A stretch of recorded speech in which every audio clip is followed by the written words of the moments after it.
A little over a year after my experience with the crazy guy who wanted his teeth pulled, I got an email from him.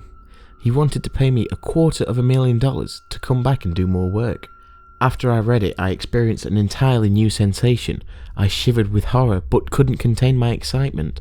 $250,000 is a ton of money. No more college loans, no more old car, no more small apartment. All I'd have to do is meet up with that lunatic again. Well, more than just meet up. I had a feeling I'd be earning every cent of that $250K. I replied to him and he quickly wrote back. I was to meet him the next morning at the same house. I got there at 8 AM. He greeted me at the door, his smile showing off his perfectly passable dentures. He was still thin and beautifully dressed and looked very healthy. I was so happy when he pointed to the fridge and told me there was more of my favourite beer inside. Before we went into the basement, I grabbed a beer and started nursing it. The basement had a layout very similar to the last time. I almost cried with relief when I saw there wasn't anything resembling a shoebox full of spiders underneath the grey cloth that was covering what I assumed were more tools for the job. The man sat down in the same chair. It had some bloodstains on it from our previous encounter. Pulling out my teeth was the first step in my transformation into a gecko lizard, he confidently claimed. This time I just came right out and asked, "What are you talking about?" I wasn't going to be as passive as I was last time. If the teeth pulling was completely crazy, then this was another dimension of nuts. Geckos have very different dental structures to humans, the man said. Their teeth are much smaller and very sharp. I thought about just shaving mine down, but they just wouldn't be the same. Their faciocranial structure is vastly unlike our own too, as I'm sure you've noticed. Today we'll be working on all those things, plus another if we have time. He pulled back the cloth and revealed the familiar hammer and pliers. Accompanying them this time was a chisel, a carving knife, and a series of what looked like double-sided metal thumbtacks, each with a long pin on one side and a set of 6 shorter pins on the other. "Those are my new teeth," the man informed me. "You'll be putting them in the old sockets. All your money is in that big duffel bag next to the fridge upstairs." He took out his dentures and grinned at me with his pink gums. "You can begin." I sighed with deep resignation, turned around and walked upstairs. All sorts of beers in the fridge, and I took at least 3 back down with me. All the money was there too.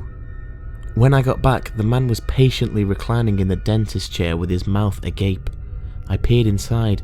Perfectly clean holes peered back at me, reminding me of the work I'd done those years ago. I picked up one of the pins and tentatively touched it inside the socket. The man brushed my arm away and said, "The long side of those pins need to go deep so they don't fall out." He leaned back again and opened his mouth. I drained my beer while he spoke the last sentence. It was time for another beer. After a few sips, I picked up the pin and hammer. I poked the tip into one of the bottom sockets in the front of his mouth and pushed. I felt it break the skin, but it didn't go far at all. I pushed a lot harder. I heard a little bit of a crunch and the tip disappeared about 3 more centimeters in. I still had about 2 inches to go. I guess it was hammer time. I started tapping in the pin with the gingerness of an artist trying to tap in a hook to display a wall painting. The man smacked my leg and grunted what sounded like "come on" with unveiled irritation. I slammed the hammer down, plunging the pin into his jawbone. It stuck and it didn't budge when I tried to wiggle it. Blood seeped from around the edges. "Keep going," the man told me. I did. I'd jammed all the pins into his jaw without much of a problem, save for one of the ones near the back. I was slightly off balance, and the strong hammer blow caused the pin to go down on an angle, and it erupted out the side of his gums and jawbone. Splinters of bone and what looked like a white loop of nerve pushed out of the wound. I pulled the bone shrapnel away with the pliers and did my best to twist the nerve back into its home. Then I levered out the pin and nailed it in properly. Through the hole where I'd made my mistake, I could see I'd put the tip right through the nerve. The man didn't even twitch. So, the new teeth were in. They looked truly bizarre, tiny sharp metal spikes lining puffy, bloody gum tissue. My beer was long gone. I had to open another one and I chugged it. Then I went upstairs to get more. The piney tasting beer had an astringent quality that seemed to help wash away some of the distress I felt. I fondled the 250k in the duffel bag and retreated back to the basement with the whole 4-pack.